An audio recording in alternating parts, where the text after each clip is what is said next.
যেটা আজকে করতে পারি সেটা হচ্ছে যে পুনর্জন্ম রহস্য এবং পুনর্জন্মের সমস্যা, এবং তার সাথে অবশ্যই খানিকটা খানিকটা কেন একেবারে যুক্ত জন্মান্তর। এই বিষয়টা নানানভাবে আমাদের শাস্ত্রে এবং বিদেশেও এই নিয়ে কিছু কাজ হয়েছে, ইদানিংকালেও দেখছি হচ্ছে। তো আমরা যেটা আমাদের জীবনে কাজে লাগানোর জন্য, শুধু তো তত্ত্বকথা দিয়ে আলোচনা করে লাভ নেই, জিনিসটাকে যেখানে এখন সরাসরি জীবনের সাথে কোথাও যদি একটা মেলাবার চেষ্টা না করতে পারি তাহলে এগুলো শুনতে খুব ভালো। আমার মনে হয় সেই দিকটা মাথায় রেখে আমরা আজকে আলোচনাটা করি। এবং আমি বেশিরভাগই মানে এখানে আমি উল্লেখ করব মায়ের যে সরাসরি এক্সপিরিয়েন্স গুলো, কেন সেটা অনেক সহজভাবে মা বলেছেন।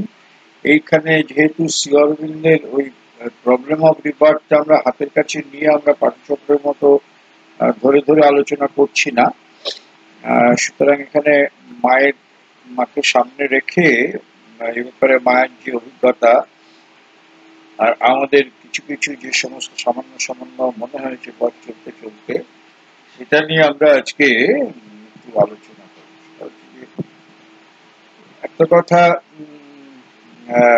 আমার মনে হয়েছে এতদিন এই বিষয়টা বা এই ধরনের জীবনযাপনের মধ্যে থাকার চেষ্টা করে,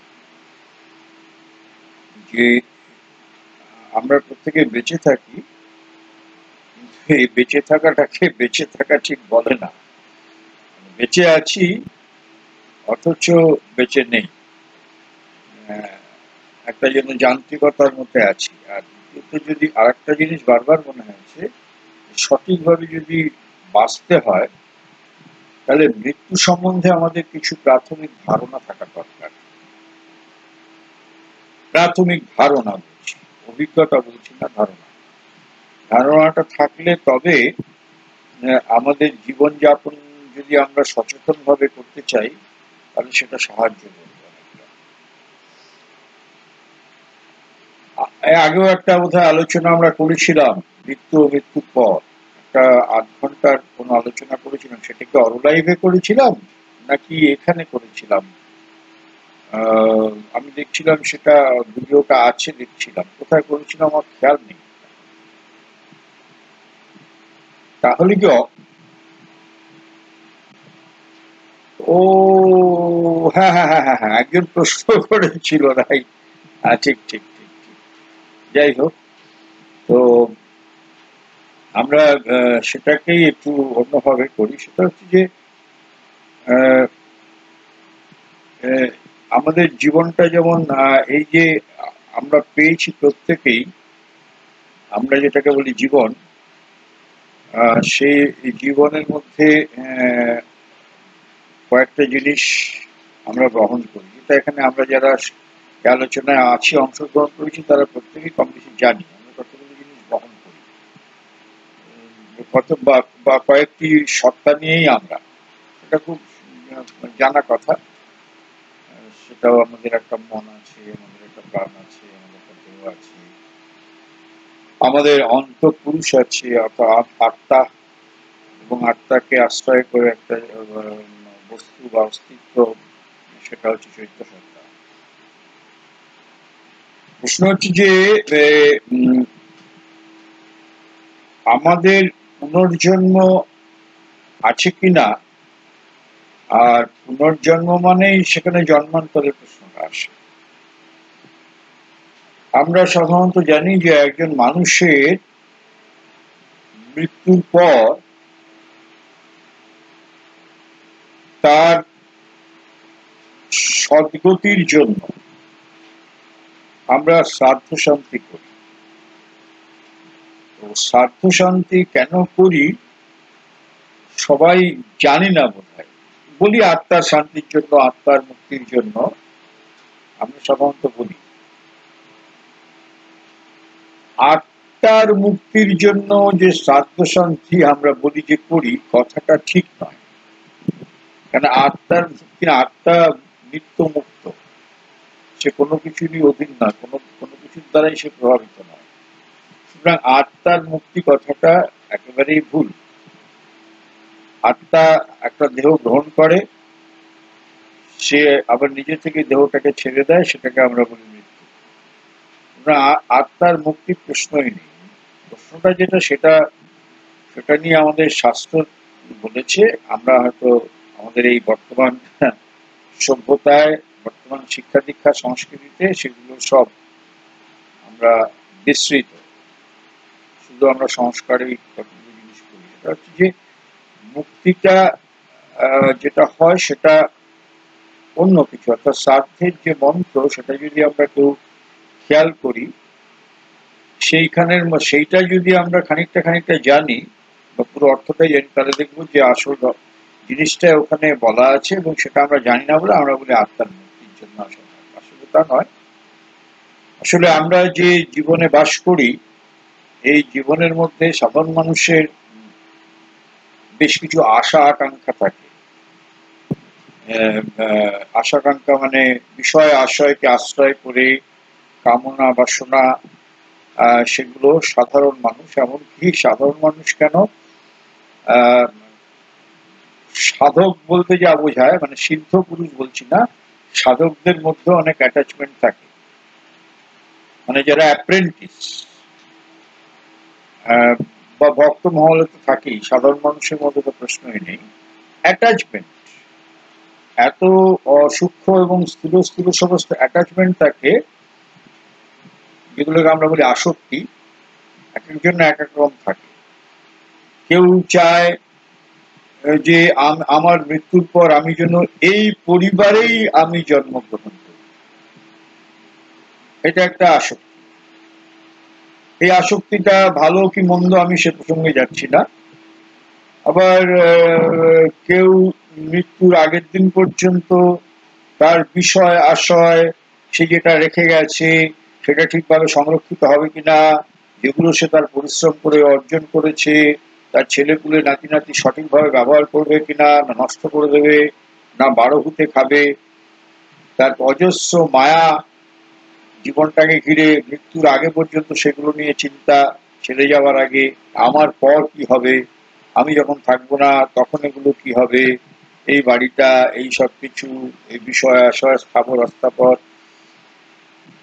এইটা কিন্তু কম বেশি আমাদের মানুষের মধ্যে আধার অনুযায়ী থাকে, কাজ করে, সচেতন ভাবে করে, অবচেতনেও করে, কখনো কখনো অত্যন্ত ছোট ছোট ভাবেও করে, অনেক স্থূল ভাবেও করে। করে তো নাকি সুপ্রিয়? করে সুপ্রিয়? করে করে তো, মানে তুমি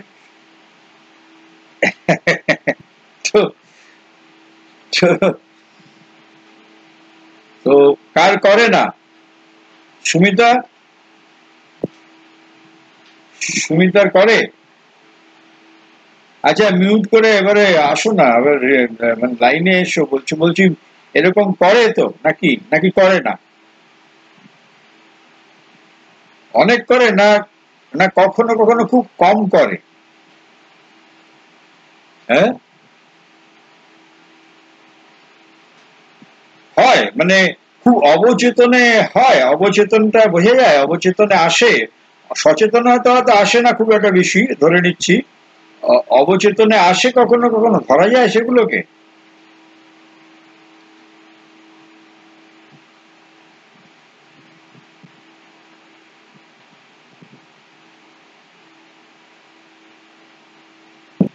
আমরা এখানে যেটা আলোচনা করবার জন্য এই প্রসঙ্গগুলো টান, সেটা হচ্ছে এই বাসনাগুলো, আসক্তিগুলো যাদের যত বেশি খুব প্রকট,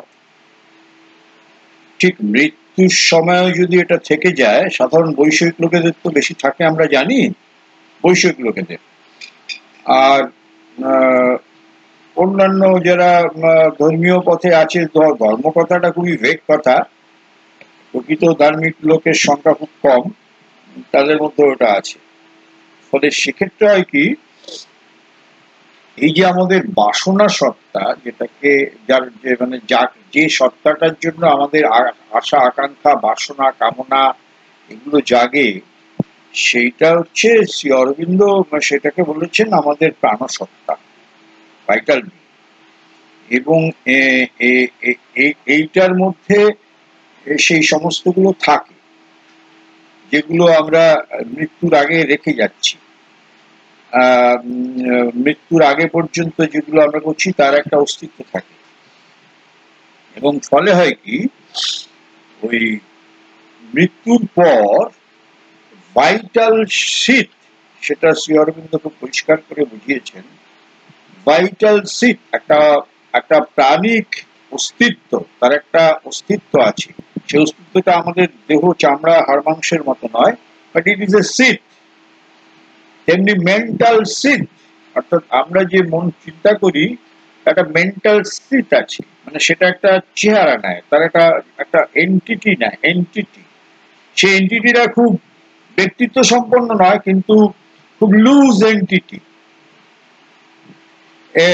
এবং তার মধ্যে অনেক কন্ট্রাডিকশন আছে, একটা হোমোজেনিটি নেই সেই এন্টিটির মধ্যে। সাধারণ মানুষের যে মানসিক যে গড়ন বা প্রাণিক গড়ন, তখন হয় কি আমাদের মৃত্যুর পর শরীরটা যখন মানে শরীর থেকে বলা যায় আত্মা যখন দেহটাকে বর্জন করে বা দেহ থেকে নিষ্ক্রান্ত হয়, তখন এই যে আমার প্রাণ সত্তা, যার মধ্যে থেকে যাকে আশ্রয় করে কামনা বাসনা আকাঙ্ক্ষা এসব, সেটা যদি খুব খুব স্থূল হয়, তাহলে হয় কি মৃত্যুর পর তার এন্টিটিটা থেকে যায়, এন্টিটি অস্তিত্ব। সেইটা চাইবে যে সে যেখানে যে পরিবারে বা যে সেখানে ছিল সেইখানে ঘুরে ফিরে আসতে, এবং সে আবহাওয়ার মধ্যে সে থাকতে চায়, এবং থাকতে চাওয়ার ফলে খুব যদি সেটা খুব খুব প্রচন্ড রকম সেটা থেকে থাকে জীবদ্দশায়, সেটা দেহান মৃত্যুর পর সেই এন্টিটিটা অস্তিত্বটা বিইংটা সেই ভাইটাল ফরমেশনটা সে কিন্তু পরিবার বা যেখানে জন্মেছে বা যে আবহাওয়ার মধ্যে সেই আবহাওয়ার মধ্যে ঘোরাফেরা করে। এবং একটু আগে যে সুমিতা বলছিল যে ওর কে ছাত্রী না ওর কলিগ, যে কলিগ যে বলছি 14 বছর মারা যাক আর 4 বছর মারা যাক, 4 মাস মারা, ইট ডাজন্ট ম্যাটার।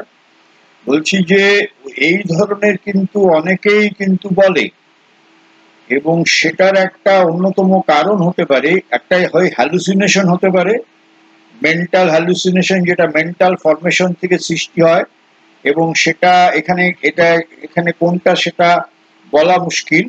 খুব কাছে থেকে অভিজ্ঞতা শেয়ার না করলে বলা যাবে না তার ক্যারেক্টার কিরকম, তার ইমাজিনেশন কিরকম। এই ধরনের যে অভিজ্ঞতার কথা মেয়েটি বলছে তার বাবার সম্পর্কে, যে সে যখন খুব ক্রাইসিসে পড়ে তখন সে ফিল করে যেন তার মৃত বাবার সেই হাতটা যেন তার মাথার উপরে রয়েছে। আমি তার বাবার সম্বন্ধে কিছুই জানি না। নর্মালি একটা মানুষকে বাইরে থেকে বোঝা যায় না সব সময়, কিন্তু মানুষটার ভিতরে যদি খুব হোমোজেনিটি থাকে, সুন্দর একটা ব্যক্তিত্বের গড়ন, সেটা মুখে না বললেও সেটা যদি আধ্যাত্মিকতা বা ধর্মের আদলে হয়, তাহলে কিন্তু দেহের মৃত্যুর পরও তার একটা অস্তিত্ব, এন্টিটি, পজিটিভ এন্টিটি, সেটা কিন্তু কাজ করে। এবং সেটা কিন্তু একটু উচ্চ আধারের ক্ষেত্রে এটা বেশি সম্ভব, এবং সাধারণত সেটাই হয়। এবং সে আধারটি বাইরে, সেক্ষেত্রে যদি এরকম হয় যে বাবা অ্যাক্সিডেন্টে মারা গেছেন এবং একটা জিনিস প্রমিস করেছিলেন, কিন্তু অ্যাক্সিডেন্টে মৃত্যু হওয়াতে সেই প্রমিসটা ফুলফিল হয়নি, সেক্ষেত্রে কিন্তু প্রচন্ড সম্ভাবনা রয়েছে।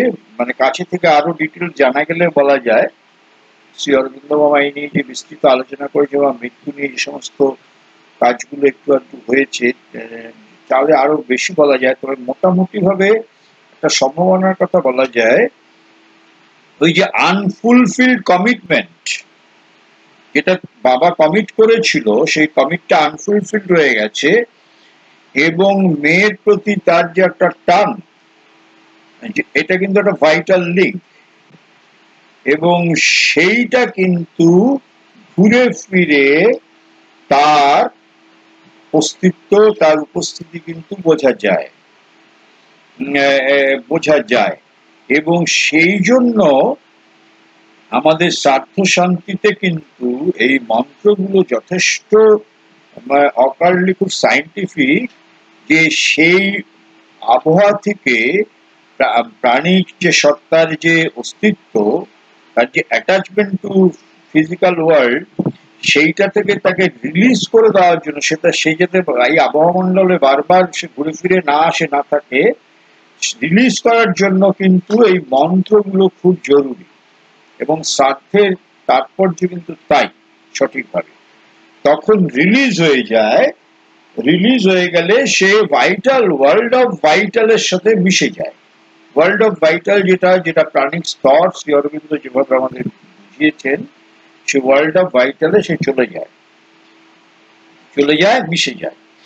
আর সাধারণ ক্ষেত্রে বলা যায় ডিসপার্সড হয়। ইন জেনারেল যেটা হয়, সেগুলো ডিসপার্সড হয়ে যায়, অর্থাৎ আমার যে মনের গড়নটুকু যেটুকু ছিল, আমার প্রাণিক চেতনার গড়ন যেটুকু ছিল, সেটা ডিসপার্স, দেহের মৃত্যুর পর সেটা ছড়িয়ে যায়, তাদের নিজস্ব জগতের মধ্যে তারা চলে যায়, ডিসপার্সড হয়ে যায়। প্রশ্ন হচ্ছে এখানে একটা এর ব্যতিক্রম আছে, অর্থাৎ কেউ যদি প্রচন্ডভাবে খুব উন্নত মানসিক চেতনা সম্পন্ন হয়,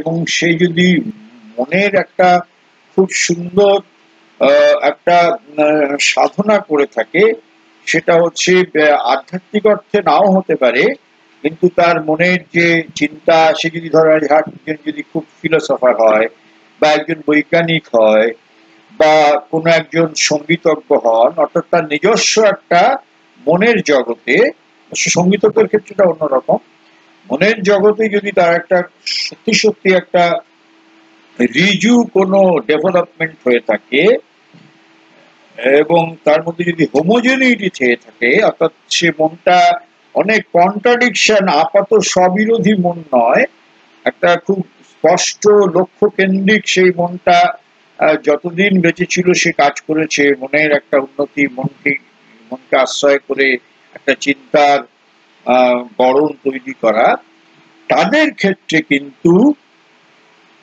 দেহের মৃত্যুর পর সেই যে মনের যে মেন্টাল সিথ, সেটা কিন্তু একটা ব্যক্তিত্বের চেহারা নয়, এক ধরনের ব্যক্তিত্ব, এক ধরনের বিং, ব্যক্তিত্বের চেহারা, এন্টিটি, সেইটা কিন্তু আবহাওয়া মণ্ডলে থাকে, ডিসপার্সড হয় না, সেটা কিন্তু তার মেন্টাল ওয়ার্ল্ডে থেকে যায়, সেই সূক্ষ্ম গড়নটা। কি করে যারা পরবর্তী প্রজন্ম বা সেই প্রজন্মের মধ্যে যারা মানসিক দিক থেকে পার্টিকুলার কোনো একটা বিষয়ে ওই রকম ভাবে নিজেরা তাদের প্রস্তুতি নিচ্ছে বা তাদের প্রস্তুত করেছে, ঠিক সিমিলার টাইপের যদি এরকম একটা মানুষ তার জীবদ্দশায় সেই সাধনা, সেই মনের সাধনা করে থাকে সেই লেভেলে যে কোনো বিষয়ে, তখন কিন্তু ওই হোমোজেনিয়াস মেন্টাল এন্টিটিটা তাকে হেল্প করে, তার কিন্তু টোটাল ডিসপারশন হয় না। এটা শ্রী অরবিন্দ তার অভিজ্ঞতায় বলেছেন, মাও বিস্তৃতভাবে বলেছেন, সে তখন তাকে হেল্প করে। এবং সেটা হায়ার ভাইটালের ক্ষেত্রে হয়, ইলুমিন ভাইটালের ক্ষেত্রে হয়, যে একজন যদি সঙ্গীতজ্ঞ হন বা শিল্পী হন, শিল্পী মানে পেইন্টার, বা একজন যদি স্কাল্পচার হন, ভাস্কর হন, তো তাহলে তাদের যদি নিজেদের যে সাধন জগতের সাধনাটা যদি খুবই উন্নত পর্যায়ে হয়, তাদের মৃত্যুর পর, দেহের অবসানের পর, তাদের একটা লিভিং এন্টিটি কিন্তু ওয়ার্ল্ড অফ ভাইটালে, যেখানে creation, world of creation, world of art, মানে যেখানে যেখান থেকে সেই ইন্সপিরেশন গুলো আসে, সেইখানে কিন্তু একটা এন্টিটি থেকে যায়, একটা লিভিং এন্টিটি, এবং সে সাহায্য করে সিমিলারলি যারা ওই কাজ করছে, এবং তাদের মধ্যে যদি গ্রহিষ্ণুতা থাকে বা প্রয়োজন হয় বা যদি টিউনিং হয়, তারা কিন্তু উপযাচক হয়ে তারা ওই আধারের মধ্যে তারা কিন্তু এসে কাজ করে। এবং এটা জানা গেছে মায়ের পরিষ্কার অভিজ্ঞতা, মা এটা হয়তো অনেকেই আমরা যারা শুনছি তারা জানি, মা এটা লিখেছেন, মায়ের রচনাবলীর মধ্যে আছে। মা একটা অপেরায় গিয়েছিলেন ফ্রান্সে, সে অপেরাতে বসে মা শুনছেন। তো একজন মহিলা, সম্ভবত মহিলাই, আমার এখন এক্স্যাক্টলি মনে আসছে না, সম্ভবত মহিলা, তিনি বাজাচ্ছিলেন অর্কেস্ট্রা, এবং মা বলছেন আমি স্পষ্ট দেখতে পাচ্ছি বেটোফেনের সূক্ষ্ম হাতটা তার উপর নেমে এসেছে, একেবারে ডিটো বেটোফেন। মানে কি শুনলে বলতে পারলাম বেটোফেনের সেই সিম্ফনি, এটা বেটোফেন বাজাচ্ছে না, এটা না, যদি কেউ সাক্ষাৎ না থাকে তাহলে সে বিশ্বাস করবে যে বেটোফেনেরই বাজনা শুনছি, তার নিজেরই বাজনা। মা বলছেন যে সেই হাতটা, সূক্ষ্ম হাতটা, বেটোফেন দীর্ঘদিন তার সঙ্গীত সাধনার পরে তার আঙ্গুলগুলো একটা সূক্ষ্ম সাটল অস্তিত্ব, সাটল এন্টিটি হয়ে গেছে, সাটল সূক্ষ্ম, যেটাকে কারণ শরীর বলি, কারণ কজাল বডি, সেইটা তার আঙ্গুলগুলো এই সূক্ষ্মভাবে তার অ্যাটমসফিয়ারের মধ্যে তার সাটল এন্টিটি হিসেবে রয়ে গেছে। সেই মুহূর্তে সে এসে তার সুর সৃষ্টির ক্ষেত্রে, সুর ব্যঞ্জনার ক্ষেত্রে তাকে হেল্প করছে। তাহলে এখানে একটা প্রশ্ন আসে যে এই অভিজ্ঞতাগুলো মা তার অকাল লেভেলে মা করেছেন, এবং মা সাক্ষাৎ তার মিস্টিক এক্সপিরিয়েন্স দেখেছেন। শ্রী অরবিন্দ এই নিয়ে লিখেছেন প্রচুর চিঠিপত্র, তিনি প্রবলেম অফ রিবার্থ এই নিয়ে উল্লেখ করেছেন। তাহলে একটা জিনিস কিন্তু আমাদের মধ্যে সচেতন হওয়া, আমরা আশা করব যে আমরা সচেতন হব, যে আমরা ইন্ডিভিজুয়ালি যারা এগুলো জানছি বা জেনেছি, জানার পরে আমাদের কিন্তু একটা দায়িত্ব থেকে যায়। সেটা হচ্ছে অব্যবহিত আমার এই শরীরের অবসানের পর, অর্থাৎ শরীর যেদিন চলে যাবে, সব কিন্তু শেষ হয়ে গেল না। এর পরের যে প্রজন্ম আসছে, বা যে প্রজন্ম এখন আমার পরবর্তী প্রজন্ম বা আরো তার পরের প্রজন্ম যারা, বা তার উপরে নতুন প্রজন্মরা যারা জন্মগ্রহণ করবে, তাদের উন্নতি, আমার ব্যক্তিগত এই জীবনের উন্নতি এবং সাধনা, সেটাকে যদি বলি সাধনা, সেটাকে যদি বলি প্রয়াস, এবং তার সার্থকতার উপর কিন্তু নির্ভর করছে অনেকটা। কারণ এই মায়ের অভিজ্ঞতাটার সাথে আমরা এবার জুড়ে নিতে পারি। ধরা যাক যে আমি আমার জীবন দশায় আমি মনের সাধনাটা এত চমৎকার ভাবে করেছি যে আমার হয়তো অনেকটাই একটা মেন্টাল ট্রান্সফরমেশন হয়ে গেছে। বা ধরা যাক সুমিতা বা মিথুন, তাদের ব্যক্তিগত জীবন দশায় তাদের যে পড়াশুনো, বা তাদের যে মিথুন ভালো আঁকতে পারে, সেটা এমন একটা অসাধারণ জায়গায় পৌঁছেছি যে সেই ফাইনাল যে সেন্স অফ মানে অ্যাস্থেটিক্স, যেটা সেটা ভাইটাল থেকে আসে, পিওর ভাইটাল থেকে, এলিমেন্ট ভাইটাল থেকে আসে, সেইটা দেহের অবসানের পরও সেটা যদি অসাধারণ একটা মানে ব্যক্তিত্বের চেহারা নেয়, সেটা নির্ভর করছে কার কতটা হয়েছে। সে কিন্তু তার দেহান্তরের পরে তার এন্টিটিটা থেকে যাবে এই ওয়ার্ল্ড অফ ভাইটালের মধ্যে, বা ওয়ার্ল্ড অফ মাইন্ডের মধ্যে, মেন্টাল ওয়ার্ল্ডে। এবং ঠিক যদি কেউ একজন ভালো একটা আঁকছে, আঁকা শিখছে বা আঁকছে, তখন কিন্তু পার্টিকুলার একটা ইন্সপিরেশন তার মধ্যে কাজ করবে। সে নিজেও জানবে না যে তার ইন্সপিরেশনটা ঠিক কোন লেভেল থেকে এসছে তার জানার কথা নয়। নর্মালি তার জানার কথা না, সে যদি খুব মানে একদম সেই লেভেলের অকাল্টিস্ট হয় সেটা ডিফারেন্ট, যেমন মা আজ বলতে পারতেন বেশিরভাগ সময়, কিন্তু সে সাহায্যটা পাবে এবং সাহায্য সেই স্তর থেকে আসে। সুতরাং একটা জিনিস যে একটা মানুষের জীবদ্দশায় জীবন ধারণের উপর নির্ভর করে সবকিছু, এবং সেই সময় যে সে মারা যাচ্ছে, মারা যাওয়ার পরে তার কি হবে, সাধারণ আমাদের মতো যারা সাধারণ আমাদের মতো মানে কি যারা একেবারেই মানে মুখে হয়তো আধ্যাত্মিক বা ধার্মিক কিন্তু ব্যক্তিগত জীবনে খুবই বিষয় আশয় কেন্দ্রিক, খুবই জাগতিক, মানে জীবনের 24 ঘন্টার মধ্যে হয়তো 18 ঘন্টাই এই সমস্ত বিষয় আশয় এই নিয়ে থাকে এবং এই চর্চার মধ্যে বাকি সময়টা হয়তো দিন গুজরানের সময় ছাড়া একটু হয়তো অবলম্বন হিসেবে ধর্মচর্চা করে, কিন্তু তার প্রকৃতির মধ্যে যদি এগুলো থাকে তাহলে কিন্তু মৃত্যুর পর তার ওই আকাঙ্ক্ষা সত্তা সে কিন্তু থেকে যায় এই আবহাওয়া মণ্ডলের মধ্যে, এবং সে কিন্তু ডিস্টার্ব করে, সে ডিস্টার্ব করে যদি একেবারেই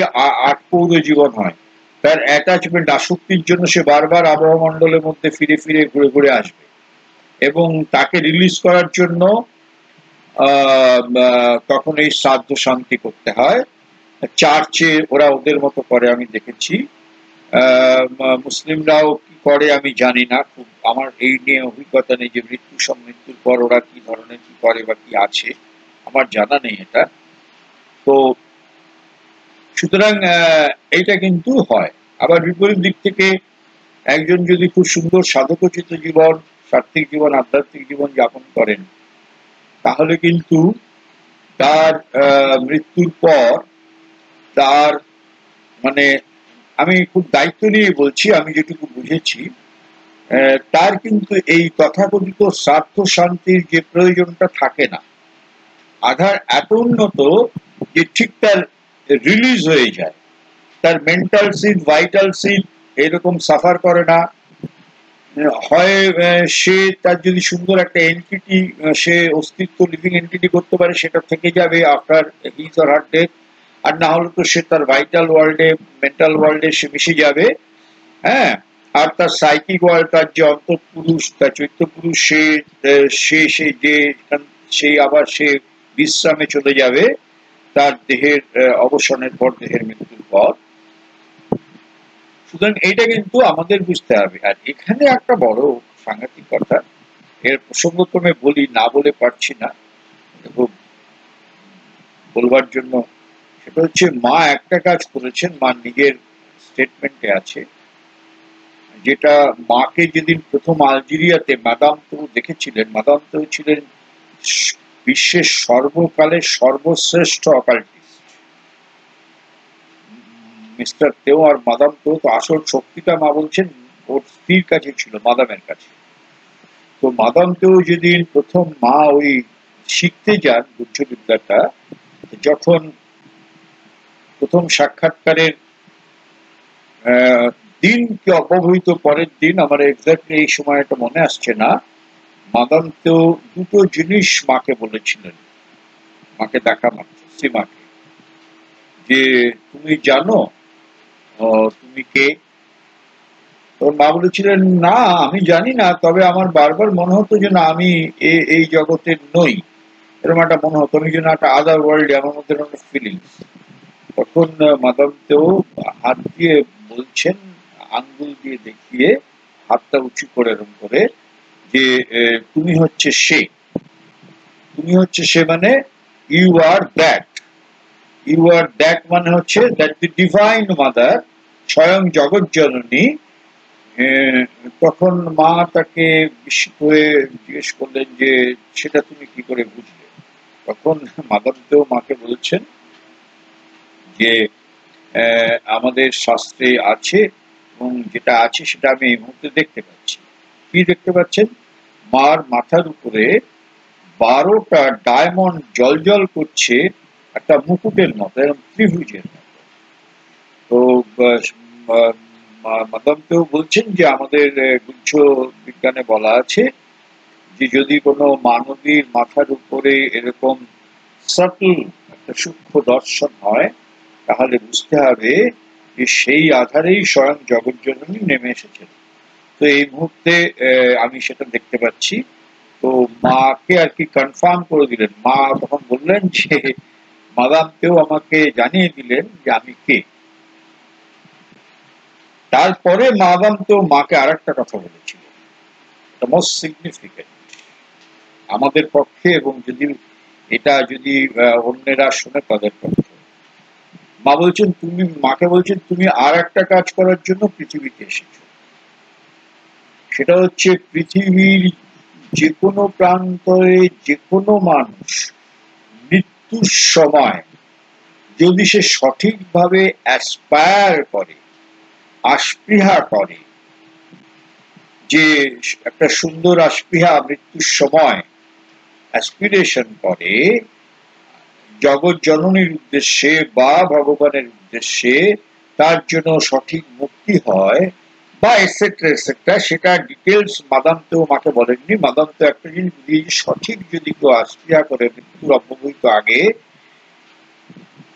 পৃথিবীর যে কোনো প্রান্তের মানুষ সে যদি তোমাকে নাও জানে, তুমি যদি তাকে নাও জানো, সেই কলটা তোমার কাছে আসবে এবং তুমি তাদের প্যাসেজ করে দেবে তাদের মুক্তির জন্য।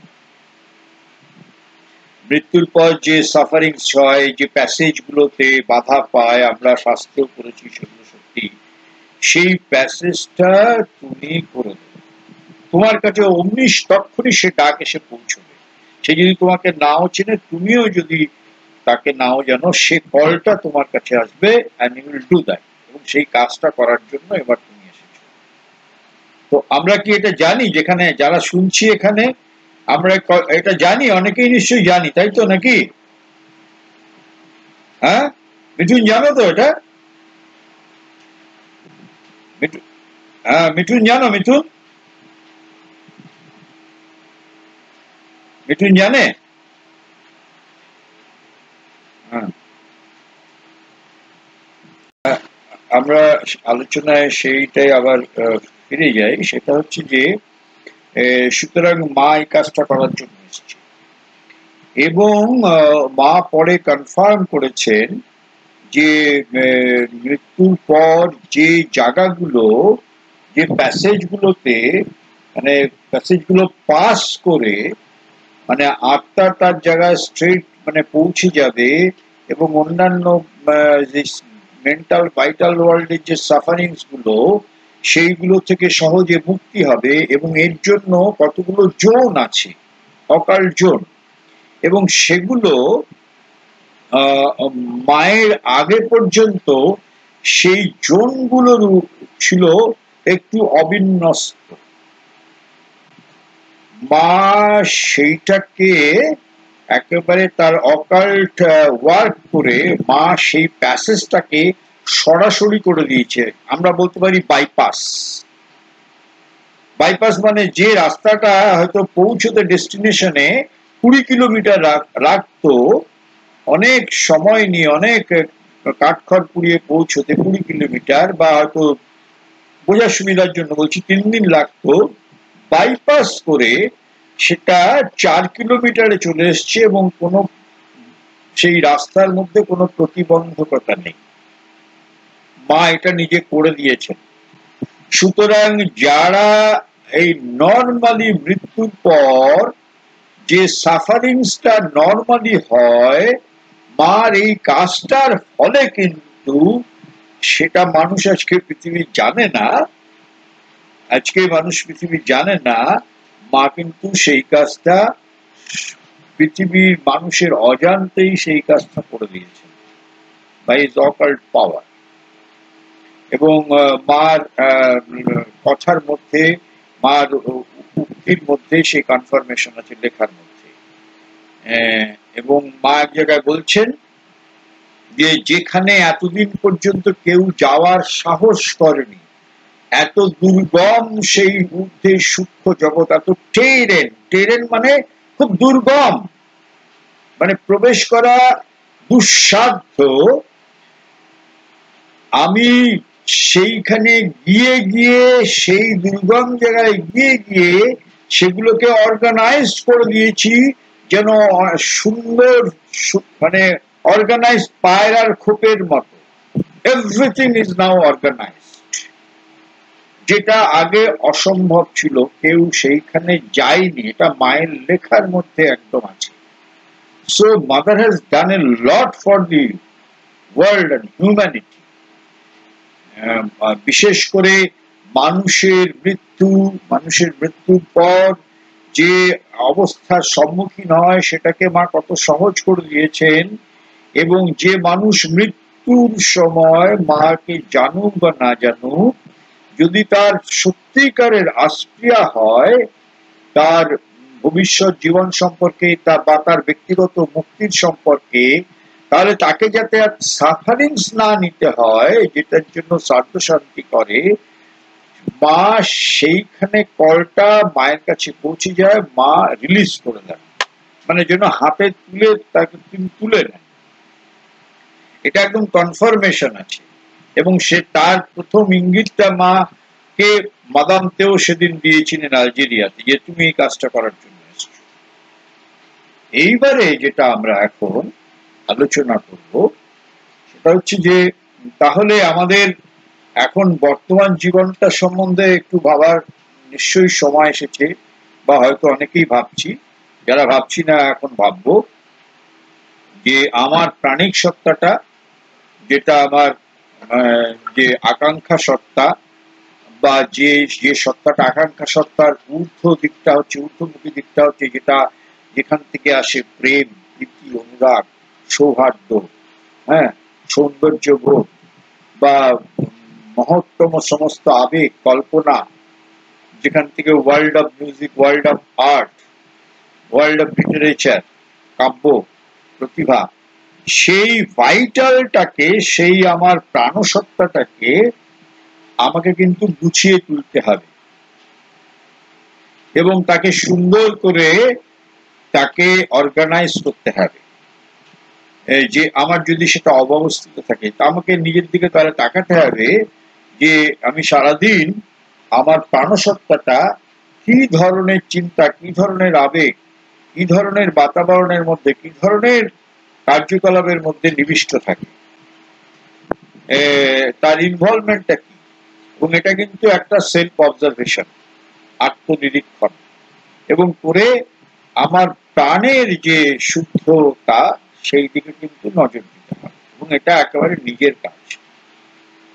ঠিক মনের দিক থেকেও তাই, যে মন কি ধরনের চিন্তা করে, যে উদার, ইউনিভার্সাল, জাগতিক, মহাজাগতিক, কসমিক সমস্ত কিছু নিয়ে, সৃষ্টিকে নিয়ে সে একটা ক্ষুদ্র প্রকোষ্ঠের মধ্যে আবদ্ধ নয়, তার একটা ঘেরা অন্ধ বিশ্বাস, হতে পারে সেটা রাজনৈতিক বিশ্বাস, হতে পারে সেটা সংকীর্ণ ধর্মীয় বিশ্বাস, হতে পারে এটা সংকীর্ণ তার সাম্প্রদায়িক বিশ্বাস, বা একটা পারিবারিক চেতনা। শেষ পর্যন্ত ঘুরে ফিরে সেই একটা পারিবারিক চেতনাকে ঘিরে তার চিন্তন, তার সমস্ত আয়োজন। এইখান থেকে যদি আমাদের মনকে মুক্ত করে, মনকে যদি একটা সুন্দর, একটা সৃষ্টিশীল, সুন্দর চিন্তার একটা সাধনা মনের যদি না করা যায়, তাহলে কিন্তু আমাদের দেহের অবসানের ফলে সে দুটো জিনিস হতে পারে। বিশেষ করে ভাইটালের ক্ষেত্রে তো হয়, সে কিন্তু অ্যাটমসফিয়ারের মধ্যে থেকে যায় এবং ডিস্টার্ব করে, এবং সে এই তার পরিচিত কাছের লোক, একান্ত প্রিয় লোকদের সে পুল করে, টানে। মৃত্যুর পর তার ওই লিভিং এন্টিটিটা থেকে যায়। আর যদি শুদ্ধ একটা সাধনা থাকে, আমাদের প্রস্তুতি থাকে মনের এবং প্রাণের, তাহলে কিন্তু যদি সুন্দর একজন সাধকোচিত জীবন হয় আমাদের, একটা সুন্দর গড়ন হয় আমাদের, তাহলে কিন্তু সেটা একটা লিভিং এন্টিটি হয়ে থেকে যাবে, নানান ভাবে এই বিশ্ব সৃষ্টির কাজে, বিশ্ব লীলায় কিন্তু সহযোগিতা করবে কোনো না কোনো ভাবে। আর যদি একটা সাধারণ একটা নিতান্ত ভালো মানুষ হয়, না ধার্মিক, না আধ্যাত্মিক, না টিপিক্যাল বৈষয়িকতা, জাস্ট একটা খুব নীতিবাদী লোক, তাহলে যেটা আশা করতে পারি মায়ের কাছ থেকে যেটুকু জেনেছি বা শেয়ারনির কাছ থেকে একটা মোটামুটি ভাবে আমরা এটা অনুমান করতে পারি যে বড়জোর সে ডিসপার্সড হয়ে যাবে, তার প্রাণসত্তাটা, তার প্রাণসত্তার লোক যেটা আছে ওয়ার্ল্ড অফ ভাইটাল, তার মনসত্তাটা তার ওয়ার্ল্ড অফ মাইন্ডে সে ডিসপার্স হয়ে মিশে যাবে। কিন্তু থেকে যাবে যেটা, এবারে সেইটাতে আসি, সেটা কিন্তু হচ্ছে যে আমরা যেটা অন্তরে বহন করছি চৈত্য পুরুষ, যেটা মানুষের ক্ষেত্রে একটা বিশেষ মাত্রা পেয়েছে, যে সমস্ত জীবনের সমস্ত অভিজ্ঞতাগুলোকে তার মধ্যে সংগৃহীত থাকে একরকম, মানে ভিভিডলি না, একবারে টেপ রেকর্ডারের মতো নয়, the essence of experience. Essence of experience বলতে আমরা যা বুঝি সেটা কিন্তু সংগৃহীত হয় তার মধ্যে, চৈত্য সত্তার মধ্যে। এইবার আমাদের দেহের অবসানের ফলে সে কিন্তু তার ওই সাইকিক ওয়ার্ল্ড যেটা আছে, যেখানে সে কিন্তু সেখানে চলে যায়, অপেক্ষা করে। এইবারে যাদের সাইকিক খুব উন্নত, যাদের চৈত্য সত্তা, যাদের অন্তঃপুরুষের সাথে, তাদের অন্তর্যামীর সাথে, তাদের যে দিব্য সত্য, যে সত্যকে আশ্রয় করে আমাদের যে জীবন, সেই তার সাথে তার যে সাধনা যদি কেউ করে থাকে এবং তার সেই জীবনে, তাহলে তার দেহের অবসানের ফলে কিন্তু সেই চৈত্য সত্তা যে দেহে ছিল, যে এক্সপিরিয়েন্স গুলো নিয়েছে, উন্নত আধার দুই ধরা যায়, সে কিন্তু তখন সিদ্ধান্ত নেবে সে ইমিডিয়েটলি আসবে, ইমিডিয়েটলি একটা কোনো আধারে আসবে, না সে অপেক্ষা করবে অনেকদিন অন্য একটা আধারে আসার ক্ষেত্রে। এইটা কিন্তু স্পেসিফিক্যালি বলা যাবে। খুব উন্নত আধার হলে তার যে ইনার বিং, মানে সাইকিক বিং, সে কিন্তু ইমিডিয়েটলি একটা দেহ চুজ করতে পারে, পছন্দ করতে পারে। একটা নতুন যে মানব দেহ আসছে মাতৃজঠর থেকে সদ্য জন্মগ্রহণ করবে, সে সেই দেহটা আসবে না সে অপেক্ষা করবে একটা অন্য দেহ আসার জন্য, সেটা কিন্তু তার চয়েস। কিন্তু যদি একেবারে সাধারণ মানুষ, যার এ সম্বন্ধে কোনো বোধ নেই, জ্ঞান নেই, বা তার আস্থা নেই, আগ্রহ নেই, তার ক্ষেত্রে কিন্তু খুব র্যান্ডাম হয়, মানে তার চৈত্য পুরুষ এসে গেল, এবং কখনো কখনো সে বিভ্রান্ত হয়, ইনডিসিসিভ হয়। মা এক জায়গায় বলেছেন যে সে একটু বিভ্রান্ত হয় জন্মগ্রহণের ক্ষেত্রে, মানে অন্য আধারে আসার ক্ষেত্রে। এইখানে একটা মিসকনসেপশন আমাদের মনে হয় এই ক্ষেত্রে হওয়া স্বাভাবিক, যে আমি, আমার যে চৈত্য পুরুষ, আমারই কি পুনর্জন্ম হয়? একেবারেই না। আমার পুনর্জন্ম না, আমি জীবদ্দশায় যেরকম স্বভাবের ছিলাম, যে বৈশিষ্ট্য নিয়েছিলাম, এটার এরকম রেপ্লিকা হয় না চৈত্য পুরুষের মধ্যে। চৈত্য পুরুষে এসেনশিয়ালি কোয়ালিটি গুলো থাকে, যেন সেটা প্রেসিভ ফর্মে থাকে, হ্যাঁ, সেইটা সে ক্যারি করে। সুতরাং আমার পুনর্জন্ম হয় না, মানে ওখানে আমাকে এরকম পাওয়া যাবে না, আমি যেভাবে এখন আছি তার কোনো কন্টিনিউটি হবে না ওইভাবে ইমিডিয়েট। তারপর থেকেই কন্টিনিউটি মোটেই তা হবে না। যতদূর এগিয়েছি তারপর থেকেই কন্টিনিউটি পরের জীবনে যদি আমার সে অন্তরাত্মা যদি আরেকটা, একদমই সেরকম ভাবে হয় না। মা আমাদের বুঝিয়েছেন, হয় যেটা ফান্ডামেন্টালি সে যেটা ক্যারি করছে তার মধ্যে, যেভাবে সে সেটাকে রেখেছে সংগ্রহ করে তার মতো করে, সেইটাকে ভিত্তি করে সে যখন একটা অন্য আধারে আসছে, সেইখান থেকে তার জার্নিটা হয়। এবং কিভাবে হয় এটা কিন্তু একদম গ্রামেটিক্যালি, এইভাবে লিটারারি এরকম ভাবে বলা যাবে না, যায় না, একদমই যায় না। সেটা নির্ভর করছে চৈত্য পুরুষের, সে কিভাবে সে পরের জার্নিটাকে সে মানে সে মানে সিদ্ধান্ত নিয়েছে কিভাবে সে শুরু করবে আবার একটা নতুন জার্নি, এবং এটা তার কিন্তু একরকম ভাবে হবে না, মানে দুটো ক্ষেত্রে দুরকম হতে পারে, দুটো ক্ষেত্রে পুরুষ দুটো জীবনের ক্ষেত্রে। সুতরাং একদম ওটা একদম স্বয়ংক্রিয়র মতো অনেকটা, মানে তার তার নিজস্ব জার্নি। সুতরাং আমার কিন্তু পুনর্জন্ম হবে না, সোজা কথা। আমার সুব্রত সেনের কোনো পুনর্জন্ম নেই। আমার সাইকিক বিংটা তো আমারও নয়, সে হয়তো ধরা যাক 50টা জীবনের পরে হয়তো আমার মধ্যে সেইটাই ক্যারি ফরওয়ার্ড হয়েছে 51টা জীবনে হয়তো আমি। সুতরাং এখানে আমি বলে তো আর কিছু নেই, এখানে তো 51টা, ধরা যাক বোঝার সুবিধার জন্য 51টা পূর্ব, 50টা পূর্বের জীবনের সমাহার রয়েছে, অভিজ্ঞতার সমাহার। 50টা আগের যে সাইকেল অফ বার্থ তার সমাহার, তার অ্যাসেম্বলি ধরা যাক বোঝার সুবিধার জন্য সাইকিকের মধ্যে আছে। অ্যাবসলিউটলি সাইকিকের মধ্যে তো একটা ইন্ডিভিজুয়াল নেই, সুব্রত সেন নেই। সুতরাং আমার পুনর্জন্ম হবে না, এটা একদম পরিষ্কার। পুনর্জন্মটা হবে যে আমার মধ্যে যে সাইকিকটা এসেছিল সে 50টা জীবন, ধরা যাক 50টা জীবন আগে যে সমস্ত অভিজ্ঞতাগুলো নিয়েছে তার সাথে আমারটা নিয়ে যদি একান্ন হয়, আমার দেহ ছেড়ে যাওয়ার পরে সে ওই সবগুলোকে কিন্তু তার মতো করে সে ক্যারি ফরওয়ার্ড করেছে তার প্রোগ্রেসের জন্য। সুতরাং এখানে আমি কোথায়? আমার কতগুলো অভিজ্ঞতার নির্যাস শেষ তার মধ্যে সে সংগৃহীত রেখেছে, সেখানে সেই অর্থে তো আমি বলে কিছু নেই। আমার এসেন্স অফ যে ট্রুথ, এসেন্স অফ প্রোগ্রেস, সেটা এমন সেই ইয়ের মতো, মানে জানি না এই এই এই তুলনাটা মানে মানে প্রাসঙ্গিক হবে কিনা, যথার্থ সেই ডিএনএ এর মতো অনেকটা। সেই ডিএনএ এর মধ্যে ক্যারি ফরওয়ার্ড হয় না, তাই তো মিথুন? মিথুন, ডিএনএ এর মধ্যে ক্যারি ফরওয়ার্ড হয় তো, ডিএনএ এর মধ্যে। হ্যাঁ, সেটাই বলছি যে, এবং সেটা অ্যামিনো অ্যাসিড আর ইয়ে অ্যাসিডের মধ্যে ওটা থাকে, এবং আশ্চর্য এটা, এটা নিয়ে আমি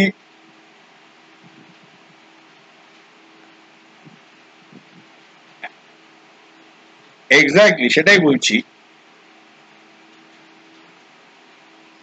হ্যাঁ, বললাম যে অনেকটা ডিএনএ এর মতো বোঝার সুবিধার জন্য সাইকিকের মধ্যে কিন্তু এইরকম যে অভিজ্ঞতাগুলো ওটা কিন্তু ইমবাইবড হয়ে যায়। এবারে প্রশ্ন আছে, যখন ডিএনএ এর কথাটা উঠলো, এটা একটু জাস্ট আলোচনার প্রসঙ্গে, ডাইরেক্টলি হয়তো এই আলোচনাটার সাথে কোনো প্রসঙ্গ নয়, যে আমরা যে বলি যে আমাদের অতীত দিয়ে আমার মানে হেরিডিটি চেঞ্জ করা যায় না, ডিএনএ বলে না, লোকটা না চেঞ্জ হলো না, ও ডিএনএ এর মধ্যেই ওটা রয়েছে, ওর আর পরিবর্তন হবে না, ও ডিএনএ এর মধ্যেই রয়েছে। এই কথাটা কলোকিয়ালি বলি, কিন্তু কথাটা কিন্তু এরকম রিজিড নয়।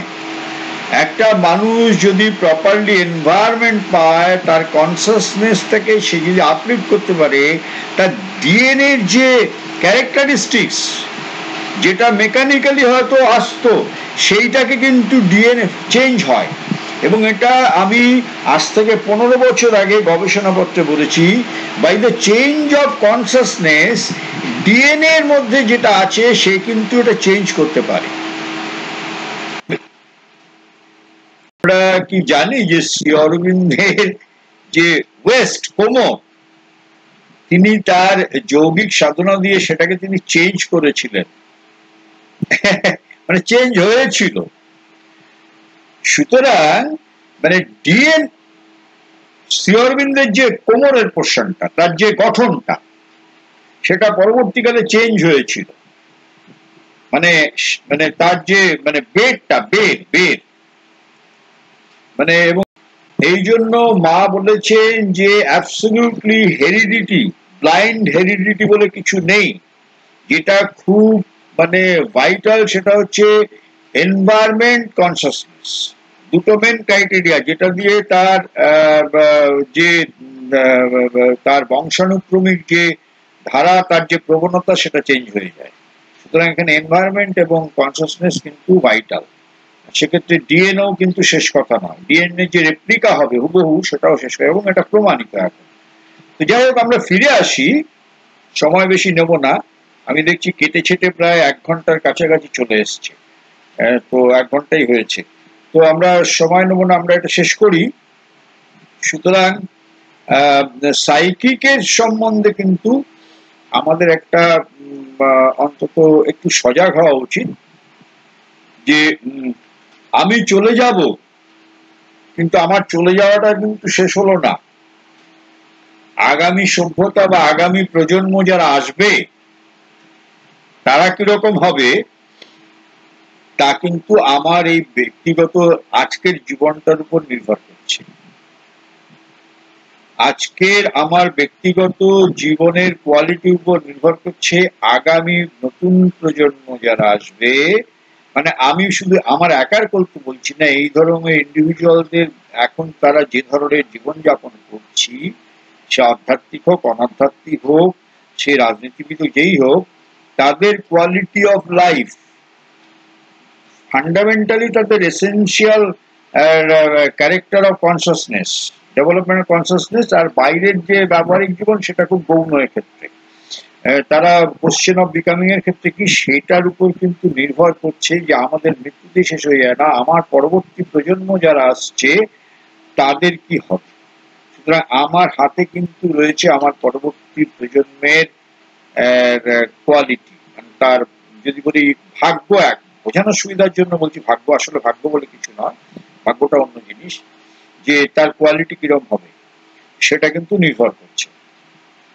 এখন যদি প্রশ্ন করা হয় যে কেন কিরম করে, ওই যে আজকে যদি আমার সাইকিক বিংটাকে আমি যদি অ্যাওয়েকেন করি, সজাগ করি, সাইকিক যদি আস্তে আস্তে সে যদি এনলাইটেন হয়, সে যদি আস্তে আস্তে এমার্জ করে, তার তার যে যে সত্যটাকে সে ফুটিয়ে তুলতে চাইছে তার সাথে যদি আমার এই জীবনটাকে সাথ দেয়, তাহলে সাইকিক কিন্তু ডেভেলপ করে, সাইকিক তার অভিজ্ঞতাগুলোকে সে ডেভেলপ করে, সে এনরিচ করে।